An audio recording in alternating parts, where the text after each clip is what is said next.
평범한 목요일 아침 동네 은행에 갔다가 제 인생에서 가장 충격적인 하루를 보냈습니다. 아직도 그날 생각만 하면 손이 떨려요. 은행 직원이 갑자기 얼굴이 새하얗게 질리더니 제게 다가와서 조용히 속삭였어요. 할머니, 아무 말도 하지 말고 가만히 계세요. 423번 고객님. 저는 평소처럼 번호표를 들고 일어섰습니다. 늘 3번 창구에 박미정 계장만 찾아갔기 때문에 다른 직원과는 인사도 잘 나누지 않았습니다. 그런데 이날은 안내 방송이 나왔습니다. 3번 창구는 시스템 점검으로 일시 중단되었습니다. 5번 창구를 이용해 주세요. 처음 가보는 창구였습니다. 그런데 그곳 직원의 얼굴을 보는 순간 뭔가 심상치 않다는 걸 직감했습니다. 그녀의 얼굴은 하얗게 질려 있었고 컴퓨터 화면을 바라보는 눈동자는 공포가 가득했습니다. 떨리는 손으로 메모지에 무언가를 급히 적어 제 손에 쥐어주더니 간신히 미소를 지었습니다. 하지만 그 미소는 누가 봐도 부자연스러웠습니다. 쪽지를 펼치는 순간 제 인생에서 가장 충격적인 문장을 마주했습니다. 지금 절대 뒤돌아보지 마세요. 저는 김영희라고 합니다. 얼마 전 69이 되었어요. 정자동 아파트에서 혼자 살고 있어요. 남편은 5년 전 가남으로 하늘나라로 갔고 외아들 준호는 중국 베이징에서 무역회사를 운영하고 있습니다. 1년에 2번 명절 때나 얼굴을 볼까 말까 하죠. 그래도 전 외롭지 않았어요. 35년 동안 정자동에서 뿌리 내리고 살면서 만든 일상의 루틴이 있었거든요. 매일 아침 6시에 일어나 시래기국에 밥 말아 먹고 7시에 동네 한 바퀴 산책하고 8시 반에 들어와서 씻고 9시부터는 TV 보면서 차 한 잔, 그리고 매달 첫째 주 목요일 10시 30분이면 어김없이 정자동 조흥은행을 찾았습니다.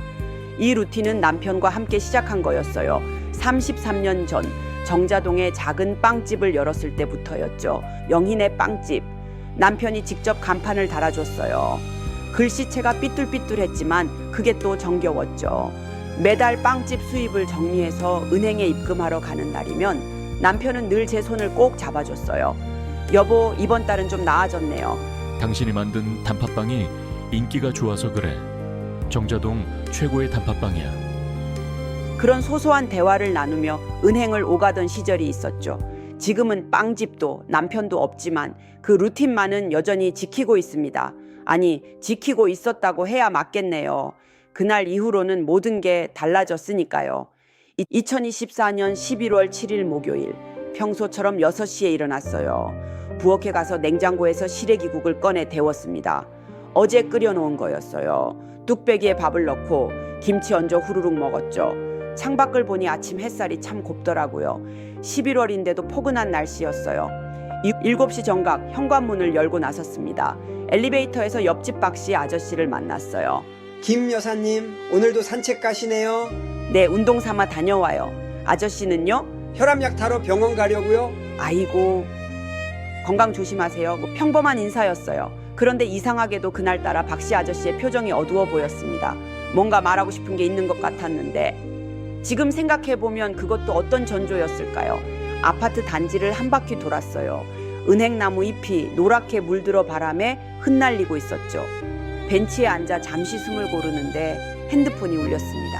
10시 5분, 사위 정민수였어요. 어머님 안녕하세요. 민수예요. 민수구나. 아침부터 무슨 일이야? 별일 아니고요. 오늘 어머님 은행 가시는 날 맞죠? 순간 이상하다는 생각이 들었어요. 민수가 제 은행 가는 날을 어떻게 정확히 알고 있을까? 하지만 그때는 그냥 넘겼습니다. 사위니까 알 수도 있겠거니 했죠. 응, 맞아. 오늘 정기예금 망이라서 가려고. 아, 그러시구나. 어머님 사실 미숙이가 요즘 무릎 때문에 고생이 심해서요. 병원비가... 아이고, 우리 미숙이가 그렇게 아파? 네, 어머님 수술을 받아야 하는데 제가 형편이 좀 어려워서 지난번에 빌려주신 5천만 원도 아직 못 갚았는데 죄송합니다. 아니야, 가족끼리 뭘 그런 걸 가지고. 정민수, 감사합니다 어머님. 그럼 나중에 뵐게요.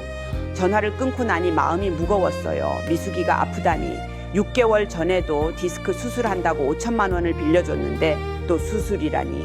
8시 반에 집에 들어와 샤워를 했어요. 따뜻한 물에 몸을 맡기니 긴장이 좀 풀렸습니다. 옷장을 열고 뭘 입을까 고민하다가 검은색 바지에 베이지색 니트를 골랐어요. 은행 갈 때는 늘 단정하게 입는 게 제 습관이었거든요. 10시가 되자 외출 준비를 시작했습니다. 핸드백에 통장을 넣었어요. 정기예금 통장, 자유입출금 통장, 연금 통장 하나씩 확인하면서 넣었죠. 도장도 잊지 않고 챙겼습니다. 현관문을 나서려는데 잠깐 망설여졌어요. 왜인지 모르게 불안한 기분이 들었거든요. 하지만 그냥 나이 들어서 그런가 보다 하고 넘겼습니다. 정자동 하나은행까지는 걸어서 15분 거리예요. 천천히 걸으면 20분. 그날도 느긋하게 걸었습니다. 카페 거리를 지나는데 젊은이들이 커피를 마시며 웃고 있었어요. 부러웠습니다. 저 나이 때는 앞날이 막막해도 그렇게 웃을 수 있었는데 은행에 도착하니 10시 30분 정각이었습니다. 자동문이 열리자 시원한 에어컨 바람이 얼굴을 스쳤어요. 은행 특유의 냄새가 났습니다. 종이 냄새, 잉크 냄새, 그리고 약간의 커피 향. 번호표를 뽑았어요. 423번. 대기 의자에 앉아 기다리면서 주변을 둘러봤습니다. 평일 오전이라 그런지 대부분 나이 드신 분들이었어요. 다들 저처럼 연금 받으러 오셨겠죠. 10시 45분. 자동문이 다시 열렸습니다. 3명의 남자가 들어왔어요. 처음엔 별 생각 없었습니다.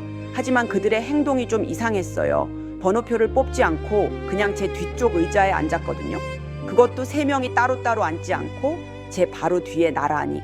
목덜미가 간지러웠어요. 누군가의 시선이 느껴지는 것 같았습니다. 돌아보고 싶었지만 왠지 그러면 안 될 것 같았어요. 그중 한 명이 회색 패딩을 입고 있었는데 뒷모습이 낯익었습니다. 어디서 봤더라. 생각하려는 순간 423번 고객님, 5번 창구로 와주세요. 5번 창구로 걸어가는 짧은 거리가 그렇게 길게 느껴진 적은 없었어요. 등 뒤에서 따가운 시선이 계속 느껴졌거든요. 창구에는 젊은 여직원이 앉아 있었습니다. 명찰을 보니 이서연 대리라고 적혀 있더군요. 나이는 30대 초반쯤, 단정한 차림에 긴 머리를 하나로 묶은 모습이었어요. 안녕하세요 고객님. 오늘 어떤 업무 보러 오셨어요? 미소를 지으며 인사하는데 왠지 그 얼굴이 낯익었어요. 어디서 봤을까? 하지만 기억이 나지 않았습니다. 통장 정리 좀 하고요. 오늘 정기예금 만기인데 확인 좀 해주세요. 통장을 건네자 서연 씨가 받아서 컴퓨터에 뭔가를 입력하기 시작했어요. 처음엔 평온한 표정이었습니다. 그런데 갑자기 손가락이 키보드 위에서 멈췄어요. 화면을 뚫어지게 쳐다보더니 눈이 점점 커졌습니다. 그리고는 저를 봤어요. 그 눈빛에 담긴 감정은 공포였습니다. 그 고객님, 목소리가 떨렸어요. 이마에 땀방울이 맺히기 시작했죠. 왜 그래요? 뭐가 잘못됐나요? 아닙니다. 잠시만요. 서연 씨의 얼굴이 더욱 창백해졌어요. 손을 떨며 서랍을 열어 메모지를 꺼냈습니다. 펜을 쥔 손이 너무 떨려서 글씨가 제대로 써지지 않는 것 같았어요.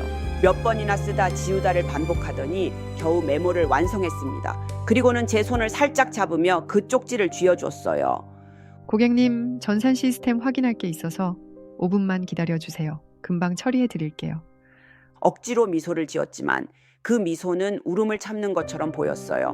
뭔가 심상치 않다는 걸 느끼고 고개를 끄덕였습니다. 다시 대기석으로 돌아와 앉았어요. 주변을 살피며 조심스럽게 쪽지를 펼쳤습니다. 지금 절대 뒤돌아보지 마세요. 고객님, 뒤에 있는 남자들이 고객님을 노리고 있어요. 고객님 통장과 목숨이 위험할 수 있습니다. 경찰 부를게요. 제발 아무것도 모르는 척 해주세요. 손이 떨렸습니다. 심장이 미친 듯이 뛰기 시작했어요. 목숨이 위험하다니. 도대체 무슨 일이 벌어지고 있는 걸까? 핸드폰을 꺼내 화면을 보는 척했어요. 검은 화면에 반사되는 모습으로 뒤를 살폈습니다. 세 남자가 여전히 거기 있었어요. 그런데 회색 패딩을 입은 남자가 모자를 벗는 순간 충격에 숨이 멎을 뻔했습니다. 정민수였어요. 제 사위 정민수. 아침에 전화해서 제가 은행 간다는 걸 확인한 바로 그 사람이었습니다. 믿을 수가 없었어요. 8년 동안 어머님 하며 잘해줬던 그 사위가 왜 여기에. 그때 민수가 자리에서 일어났습니다. 제 쪽으로 걸어오기 시작했어요. 한 걸음, 두 걸음. 구두 소리가 심장 박동처럼 들렸습니다. 어머님? 뒤에서 들려온 목소리에 깜짝 놀란 척했어요. 천천히 돌아봤습니다. 어머, 민수구나. 여기 웬일이야? 병원에 미숙이 데려다주고 오는 길이에요. 그런데 어머님을 여기서 뵙네요. 정말 우연이네요. 우연? 아침에 전화로 확인하고 온 사람이 우연이라고? 그래? 미숙이는 병원에 혼자 두고 왔어? 네, 검사 받는데 시간이 좀 걸린대요. 제가 잠깐 볼일 보고 다시 데리러 가려고요. 민수의 눈빛이 평소와 달랐어요. 뭔가 초조하고 불안해 보였습니다. 계속 제 핸드백을 힐끗힐끗 쳐다봤죠. 어머님, 그런데 얼굴이 안 좋아 보이세요. 어디 불편하신 데라도 있으세요? 아니야. 그냥 어제 잠을 잘 못 자서 좀 피곤해. 그러시구나. 어머님, 잠깐 앉아도 될까요? 드릴 말씀이 있어서요. 거절할 수 없었습니다. 거절하면 의심받을 게 뻔했으니까요. 민수가 제 옆에 앉았어요. 너무 가까이 앉아서 숨소리까지 들렸습니다. 담배 냄새가 났어요. 평소에 민수는 담배를 피우지 않았는데 어머님, 사실 미숙이 수술비가 생각보다 많이 나왔어요. 1억 2천만 원 정도. 1억 2천? 무릎 수술에 그렇게 많이 들어? 인공관절이고 양쪽 다 해야 해서, 그리고 입원비까지 하면 민수의 임에도 땀이 맺혔어요. 거짓말하는 사람의 전형적인 모습이었죠. 어머님, 혹시 오늘 정기예금 해지하실 거면 그때였습니다. 423번 고객님, 처리 완료됐습니다. 서연 씨의 목소리가 들렸어요. 타이밍이 기가 막혔죠. 아, 가봐야겠네. 제가 같이 가서 도와드릴게요. 아니야. 혼자 갈 수 있어. 얼른 가서 일 봐. 일어서려는데 민수가 제 팔을 잡았어요. 그 손에 힘이 들어가 있었습니다. 어머님, 정말 급해요. 오늘 수술비를 내지 않으면. 알았어. 창구에서 처리하고 얘기하자. 팔을 빼고 창구로 향했습니다. 등 뒤에서 민수의 시선이 느껴졌어요. 창구에 다시 앉자 서연 씨가 낮은 목소리로 속삭였습니다. 고객님, 지금 비상벨을 눌렀어요. 경찰이 5분 안에 도착합니다. 그때까지만 버티세요. 도대체 무슨 일인가요? 저 사람은 제 사위예요. 알고 있습니다. 그래서 더 위험한 거예요. 이것 좀 보세요. 서연 씨가 컴퓨터 모니터를 살짝 돌려서 보여줬어요. 화면에 뜬 내용을 보고 눈을 의심했습니다. 제 명의로 신용카드가 8개나 발급되어 있었어요. 제가 만든 적도 본 적도 없는 카드들이었죠. 최근 6개월간 이 카드들로 매달 200만 원씩 현금 서비스를 받았어요. 총 1200만 원이 빠져나갔습니다. 이게 어떡할... 그리고 이것 보세요. 다른 화면을 띄웠어요. 대출 내역이었습니다. 제 명의로 12건의 대출이 있었어요. 신용대출, 담보대출, 심지어 카드론까지. 총 2억 8천만 원. 말도 안 돼. 내가 대출 받은 적이 없는데. 고객님 주민등록증 최근에 재발급 받으신 적 있으세요? 아니요. 작년에 한 번 잃어버려서 재발급 받았어요. 민수가 해줬는데. 순간 모든 퍼즐이 맞춰졌습니다. 민수가 제 주민등록증을 가지고 이런 일들을 벌였던 거예요. 그리고 더 충격적인 게 있어요. 고객님 명의의 대포 통장이 15개 발견됐습니다. 보이스피싱에 사용된 계좌들이에요. 머리가 하얘졌어요. 제가 모르는 사이에 범죄자가 되어 있었던 겁니다. 정민수 씨는 사기 전과가 있어요. 신분을 속이고 동생분과 결혼한 거예요. 본명도 정민수가 아니고 최진혁입니다. 뭐라고요? 그럼 미숙이는? 따님분은 모르고 계실 거예요. 피해자예요. 그리고 서연 씨가 잠시 망설이다가 입을 열었어요. 금융감독원에서 6개월 전부터 이 사건을 추적하고 있었어요. 오늘이 함정수사 디데이입니다. 저 사람들이 고객님 정기예금 3억 8천만 원을 인출하려는 순간을 기다렸던 거예요. 그제야 이해됐습니다. 왜 서연 씨가 그렇게 긴장했는지, 왜 경찰을 부른다고 했는지. 제 뒤를 돌아봤어요. 민수와 다른 두 남자가 초조하게 서성이고 있었습니다. 그때였어요. 은행 정문이 열리며 여러 명이 들어왔습니다. 평범한 손님처럼 보였지만 그들의 움직임은 달랐어요. 자연스럽게 민수 일행을 포위하기 시작했습니다. 민수는 아직 눈치채지 못한 채 계속 제 쪽을 보고 있었어요. 최진혁 씨, 민수가 깜짝 놀라 돌아봤어요. 저는 정민수인데요. 금융범죄 및 문서위조 혐의로 체포합니다. 순식간에 민수의 팔이 뒤로 꺾였습니다. 철컥하는 수갑 소리가 은행 안에 울렸어요. 아니, 이게 무슨... 어머님, 오해예요. 전 그저 어머님을 도와드리려고. 민수가 발버둥치며 소리쳤지만 소용없었어요. 다른 두 남자도 체포됐습니다. 은행 안이 순식간에 아수라장이 됐어요. 사람들이 핸드폰을 꺼내 촬영하기 시작했고 어떤 사람들은 무서워서 밖으로 나갔습니다. 저는 다리에 힘이 풀려 그 자리에 주저앉을 뻔했어요. 고객님 괜찮으세요? 서연 씨가 재빨리 절 부축했습니다.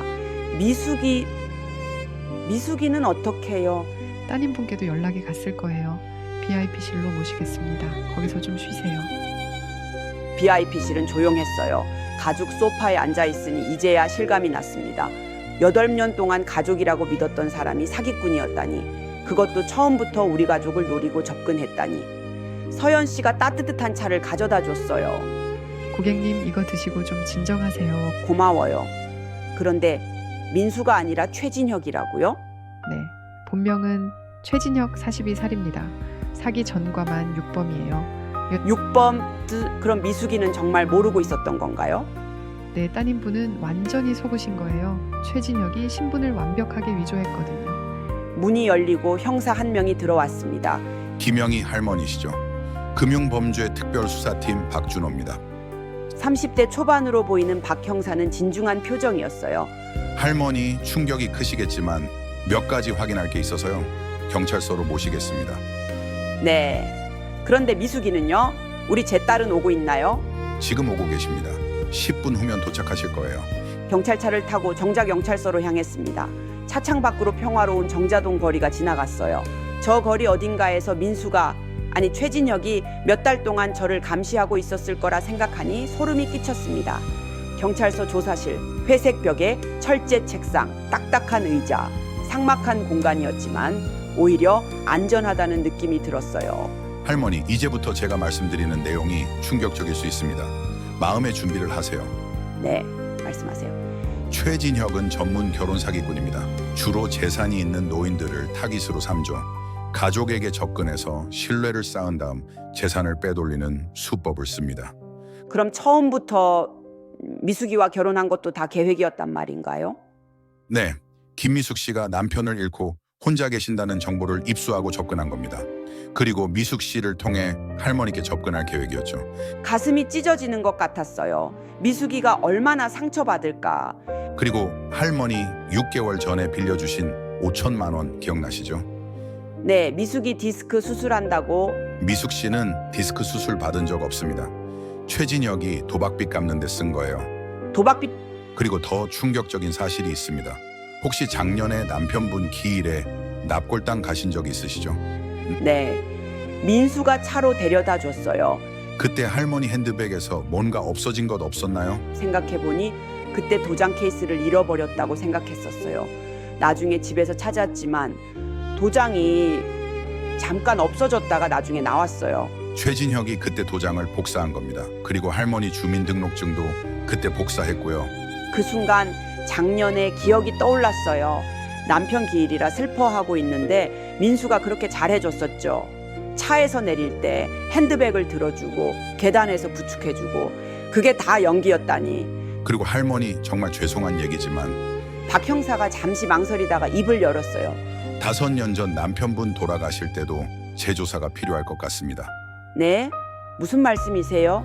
최진혁이 당시 대학병원 간호조무사와 연인 관계였다는 정황이 포착됐습니다. 진단 결과를 조작했을 가능성이 머릿속이 하얘졌어요. 남편이 간암 말기라고 했던 그 진단이 거짓일 수도 있다는 건가요? 실제로는 초기였는데 말기로 조작해서 치료를 포기하게 만들고 보험금을 노렸을 가능성이 있습니다. 그럼 남편은 살 수 있었던 건가요? 지금 확인 중입니다. 결과가 나오면 알려드리겠습니다. 눈물이 멈추지 않았어요. 남편이 마지막까지 제 손을 잡고 했던 말이 떠올랐습니다. 여보, 미안해. 먼저 가서 미숙이 잘 부탁해. 좋은 사람 만나게 해줘. 그런 남편의 마지막 부탁대로 미숙이가 민수를 만났을 때 전 정말 기뻤어요. 남편이 하늘에서 보내준 사람이라고 생각했죠. 그런데 그게 다 그때 문이 벌컥 열렸습니다. 엄마, 미숙이었어요. 얼굴이 눈물로 범벅이 되어 있었습니다. 엄마 미안해. 정말 미안해. 내가 그런 놈을 집에 들여서 미숙이가 제 앞에 푹 무릎을 꿇었어요. 야, 이 미친 거사, 왜 무릎을 꿇어? 일어나. 엄마, 아빠까지. 아빠도 그놈 때문에. 일어나. 당장 일어나. 미숙이를 일으켜 세우고 꼭 안았어요. 미숙이 몸이 부들부들 떨렸습니다. 엄마, 난 정말 몰랐어. 그놈이 그렇게 다정하고 잘해줘서 아빠 잃고 외로워하는 엄마한테 사위 노릇 잘하는 것 같아서 좋았는데 알아. 나도 속았는데 네가 어떻게 알았겠어. 그놈이 맨날 엄마 욕했어. 돈만 아는 구두쇠라고. 딸인 나한테도 돈 한 푼 안 준다고. 그래서 나도 은근히 엄마한테 서운했어. 그래서 최근에 연락도 잘 안 했구나. 미안해, 엄마. 내가 바보야. 어떻게 그런 말을 믿었을까? 이간질, 전형적인 사기꾼의 수법이었죠. 가족 간을 이간질 시켜서 서로 의심하게 만들고 그 틈을 파고드는. 엄마, 그놈이 자꾸 엄마가 치매 기운이 있다고 했어. 요즘 이상한 소리 자주 한다고. 그래서 엄마 재산을 내가 관리해야 한다고. 그래서 넌 뭐라고 했어? 당연히 안 된다고 했지. 엄마가 멀쩡한데 무슨 소리냐고. 그랬더니 막 화내면서 며칠 동안 말도 안 하고. 그제야 민수의, 아니 최진혁의 계획이 뭐였는지 알 것 같았어요. 저를 치매 환자로 만들어서 재산을 빼앗으려 했던 거죠. 미숙이가 협조하지 않으니 직접 나선 거고. 두 분 진정하시고 일단 오늘은 여기까지 하시죠. 김영희 할머니는 내일 다시 오셔서 진술서 작성하시고 김미숙 할머니도 피해자 진술하셔야 합니다. 경찰서 조사를 마치고 나오니 밤 공기가 차갑게 느껴졌습니다. 하지만 제 옆에는 딸 미숙이가 함께 있었습니다. 저는 마음속으로 다짐했습니다. 이제는 절대 이 아이를 혼자 두지 않겠다. 집에 도착하자마자 우리는 신발도 채 벗기 전에 서로를 꼭 끌어안았습니다. 마치 오늘 하루가 꿈인지 현실인지 확인이라도 하듯 말입니다. 거실 소파에 앉아 막걸리 병을 열었습니다. 달큰한 향이 퍼지자 긴장이 풀리는 듯 했습니다. 저와 미숙이는 잔을 부딪히며 깊은 한숨을 내쉬었습니다. 엄마, 근데 은행 직원분이 어떻게 이걸 다 알았을까? 정말 천사가 따로 없네. 그러게 말이다. 이서연 대리, 그분 아니었으면 어쩔 뻔했니? 우릴 살려준 은인이지. 엄마, 내일 꼭 다시 찾아가서 인사드리자. 선물이라도 준비해서. 그래야지. 우리가 빚진 마음을 그냥 두면 안 되지. 술 기운에 조금은 긴장이 풀렸습니다. 하지만 웃음 속에 아직 남은 눈물이 묻어났습니다. 그날 밤 미숙이는 제 방에 들어와 함께 자자고 했습니다. 저는 고개를 끄덕였습니다.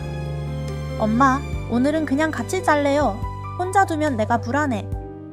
그래, 옛날처럼 같이 자잤구나. 우리는 나란히 누워 천장을 바라보며 이야기를 이어갔습니다.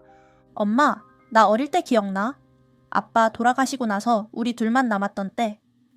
기억하지? 네가 무섭다고 맨날 내 이불 속으로 들어오곤 했잖아. 엄마 품이 제일 따뜻했으니까. 난 그게 세상에서 제일 안전한 곳이었어. 그때 네가 없었으면 나도 무너졌을 거다. 네가 있었으니 하루하루 버틸 수 있었지. 딸아이의 목소리에 담긴 진심이 제 가슴을 울렸습니다. 우리는 한참 동안 어린 시절을 떠올리며 웃다가 또 울었습니다. 다음 날 아침 해가 밝자마자 우리는 은행으로 향했습니다. 발걸음은 어쩐지 더 무거웠습니다. 하지만 마음 한켠은 따뜻했습니다. 오늘은 은인에게 감사 인사를 드릴 수 있겠구나. 은행 안은 전날과 달리 고요하고 평화로웠습니다. 번호표를 뽑을 필요도 없이 우리는 곧장 5번 창구로 향했습니다. 이서연 대리님, 어제 정말 감사했어요. 아, 고객님 괜찮으세요? 많이 놀라셨죠? 덕분에 목숨을 건질 뻔했어요. 어떻게 감사를 드려야 할지. 저는 준비해간 봉투를 내밀었습니다. 작은 선물이었지만 제 마음을 담은 것이었습니다. 그러나 서연 씨는 고개를 저으며 손사래를 쳤습니다. 정말 괜찮습니다, 고객님. 마음만으로도 충분해요. 그때 서연 씨가 조심스럽게 말을 꺼냈습니다. 혹시 시간 괜찮으시면 상담실에서 잠깐 말씀드려도 될까요? 상담실 문이 닫히자 서연 씨는 잠시 망설이다가 입을 열었습니다. 고객님 혹시 절 기억 못 하시겠죠? 낯이 익은데 정확히는 잘 모르겠어요. 25년 전 정자동에서 영인의 빵집 하셨잖아요. 그 이름이 나오자 제 심장이 쿵 하고 내려앉았습니다. 어머나, 맞아요. 우리 빵집을 기억하세요? 네, 저는 그때 8살이었어요. 엄마 손잡고 매일 빵 사러 갔었죠. 제가 땅콩 알레르기가 있어서 사장님이 따로 빵을 구워주셨잖아요. 저는 눈앞이 번쩍하며 오래된 기억을 떠올렸습니다. 매일 아침 작고 여린 아이가 엄마 손을 잡고 와서는 제 눈치를 보며 빵을 고르던 모습. 저는 일부러 땅콩이 들어가지 않은 크림빵을 따로 챙겨주곤 했습니다. 세상에, 네가 그 서연이구나. 네, 사장님. 아니, 이제는 할머니라고 불러야겠죠? 사실 전 그때 먹은 크림빵 맛을 아직도 기억해요. 세상에서 제일 맛있었어요. 저는 눈물이 핑 돌았습니다. 그때 미숙이가 제 옆에서 말을 보탰습니다. 엄마, 이게 무슨 인연이야? 엄마가 25년 전에 도와줬던 아이가 이제 와서 엄마를 구해주다니. 그러게 정말 인생은 알 수가 없구나. 서연 씨는 그때 집안 사정을 털어놓았습니다. 그땐 아빠가 사업을 망쳐서 집안이 완전히 무너졌었어요. 먹을 것도 제대로 없던 시절이었죠. 그런데 사장님이 빵을 더 챙겨주시면서 서비스야, 다음에 주면 돼라고 말씀하셨잖아요. 덕분에 저희 가족이 버틸 수 있었어요. 저는 손을 덮으며 말했습니다. 아이고, 그건 별거 아니었는데.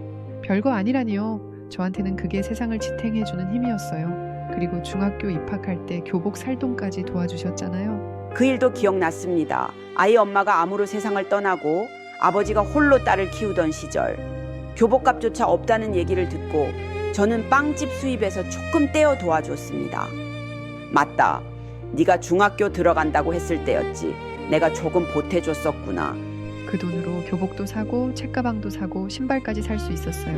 그리고 남은 돈으로 아빠가 포장마차를 차렸고요. 그게 시작이었어요. 지금은 작은 식당을 운영하고 계십니다. 다 사장님 덕분이에요. 아니야. 네 아버지와 네가 열심히 살아서 그렇게 된 거지. 이윽고 서연 씨는 두꺼운 서류철을 꺼내놓았습니다. 사실 저는 6개월 전부터 고객님 계좌를 지켜보고 있었어요. 처음에는 단순히 이상 거래인 줄 알았는데 보면 볼수록 심각했어요. 은인을 그냥 두고 볼 수 없었어요. 퇴근 후에도 남아서 조사했고 주말에도 CCTV 확인하고 거래 패턴을 분석했어요. 그러다 금융감독원에 제보했고 경찰과 함께 함정 수사를 계획했죠. 어제가 바로 그 디데이였습니다. 저는 눈시울이 붉어졌습니다. 서연아, 네가 아니었으면 나랑 미숙이는 지금 어떻게 됐을지 몰라. 정말 고맙다. 그때 서연은 또 다른 서류를 꺼냈습니다. 그리고 고객님 남편분의 의료 기록도 확인해 봤습니다. 제가 아는 의사 선생님께 부탁했는데 결과가 충격적이었어요. 뭐라고 하던가요? 실제는 초기 간암이었습니다. 충분히 치료 가능했고 생존율이 90% 이상이었어요. 그런데 최진혁이 간호조무사와 짜고 진단서를 조작했습니다. 말기라고 속여서 치료를 포기하게 만들고 보험금 1억 5천만 원을 타냈습니다. 제 다리가 풀려 주저앉을 뻔했습니다. 옆에 있던 미숙이가 황급히 저를 붙잡았습니다. 엄마, 괜찮아? 엄마. 그럼 네 아버지는 살 수도 있었던 거야. 저는 결국 눈물을 터뜨리고 말았습니다. 미숙이도 제 어깨에 얼굴을 묻고 같이 울었습니다. 서연은 조심스레 휴대폰을 꺼내 보여주었습니다. 화면에는 귀여운 여자아이 둘이 활짝 웃고 있는 사진이 있었습니다. 이 아이들이 제 딸들이에요. 큰애가 7살, 작은애가 5살이에요. 어머, 정말 예쁘구나. 큰애 이름이 은희예요. 사장님 성함에서 희자를 따왔습니다. 정말? 네. 제가 아이들한테 늘 얘기했거든요. 정자동에 천사 같은 할머니가 계셨다고. 그분 덕분에 엄마가 공부도 할 수 있었고 지금의 아빠를 만날 수 있었다고. 미숙이도 눈물을 닦으며 말했습니다. 엄마, 들어봐. 천사 할머니래잖아. 내가 정말 자랑스러워. 우리는 셋이서 웃으며 또 울었습니다. 그로부터 3개월 후 최진혁은 구속되어 재판을 받고 있습니다. 사기, 문서위조, 살인방조 등 혐의로 최소 25년형은 피하기 어려울 거라고 합니다. 미숙이는 이혼 절차를 마치고 제 집 근처로 이사 왔습니다. 이제는 매일같이 얼굴을 보며 지냅니다. 은행에 가면 서연은 여전히 5번 창구에서 환하게 맞이합니다. 고객님 오셨어요? 그래, 서연아, 오늘은 무사하지? 네. 제가 있는데 무슨 일이 있겠어요. 그날도 창구 업무를 마치고 나오며 생각했습니다. 인생은 정말 알 수 없습니다. 믿었던 사람에게 배신당하기도 하지만 전혀 예상하지 못한 곳에서 큰 도움을 받기도 합니다. 25년 전 배고픈 아이에게 빵 하나 더 넣어준 작은 친절이 이렇게 돌아올 줄 누가 알았겠습니까? 남편은 비록 세상을 떠났지만 이제 제 곁에는 새로운 가족이 있습니다. 딸 미숙, 그리고 서연이와 그 아이들. 저는 더 이상 혼자가 아닙니다. 오늘도 아침 6시에 시래기국에 밥을 말아 먹고 7시에 산책을 나갑니다. 하지만 달라진 것이 있습니다. 이제는 혼자가 아니라는 것입니다. 미숙과 함께, 때로는 서연 가족과 함께 걸어갑니다. 정자동 거리는 여전히 아름답고 제 인생도 계속됩니다. 아직 끝나지 않았습니다. 아니, 이제부터가 새로운 시작입니다. 여러분, 이야기를 끝까지 함께 해주셔서 감사합니다. 우리가 일상에서 건네는 작은 친절 하나가 누군가의 삶을 바꾸고 또 언젠가는 나에게 기적처럼 돌아올 수 있습니다. 오늘도 가까운 사람에게 따뜻한 말 한마디, 작은 배려를 건네보세요. 분명 그 마음은 헛되지 않고 언젠가 더 큰 사랑으로 돌아올 겁니다. 혹시 이 이야기가 마음에 와닿으셨다면 앞으로도 좋은 이야기들을 놓치지 않도록 구독과 좋아요, 그리고 알림 설정까지 부탁드립니다. 여러분의 응원 한 번 한 번이 제게는 큰 힘이 됩니다.